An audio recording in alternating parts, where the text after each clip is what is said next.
શિયાળો જામતા શાકભાજીના ભાવમાં થયો છે ઘટાડો। શાકભાજીના ભાવમાં નોંધપાત્ર ઘટાડો થતા ગૃહિણીઓ ખુશ થઈ ચૂકી છે। અત્યાર સુધી 150 રૂપિયા કિલો મળતા વટાણા અને તુવેરનો ભાવ 60 રૂપિયા પહોંચ્યો છે। આમળા અને મૂળા તેમજ ગાજરના ભાવ પણ ઘટ્યા। ઊંધિયાના તમામ શાકભાજી સસ્તા થયા છે।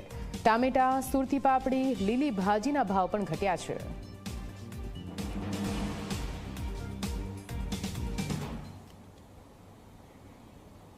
શિયાળો જામી ચૂક્યો છે અને બજારમાં અવનવી જે સ્વાસ્થ્યવર્ધક શાકભાજીઓ છે તેની આવકની શરૂઆત થઈ ચૂકી છે। અત્યારે બજારમાં લીલા શાકભાજીની સાથે શક્કરિયા હોય, મૂળા, ગાજર, વટાણા જેવા જે શાકભાજીઓ છે એ બજારમાં ઉપલબ્ધ છે। અને આ જ સિઝન છે કે જ્યારે ઊંધિયું ખાવાની પણ સિઝન છે, કારણ કે શાકભાજીના ભાવમાં એકવાર ઘટાડો પણ થાય છે અને સાથે જુદી જુદી શાકભાજી ખૂબ સરસ જોઈને કદાચ મન લલચાઈ જાય એવી શાકભાજીઓ અત્યારે બજારમાં મળી રહી છે। શાકભાજીના ભાવમાં જે રાહત મળી છે એના કારણે હાલ જે શાકભાજી લેવા ગૃહિણીઓ જેઓ આવી રહ્યા છે તેમને રાહત પણ મળી છે। એમની સાથે વાતચીત કરીશું, એમને પૂછીશું, આપ જણાવો શાકભાજી લેવા આવ્યા, કઈ કઈ શાકભાજી લીધી? મેં ગાજર લીધી છે, વટાણા લીધા છે, પાલક, મેથી, ઘણું બધું બીજું લીધું છે, હજી લેવાનું બાકી છે।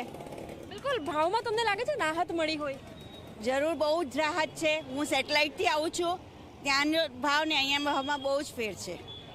કે શાકભાજી એવી લાગે છે કે સસ્તી થઈ અને સારું થયું? બહુ સારી પણ આવે છે અને સસ્તી થઈ એટલે રાહત મળી। અમે ગૃહિણી છીએ, ખર્ચો સંભાળીને કરવું પડે, એમાં અમને બહુ રાહત મળી છે।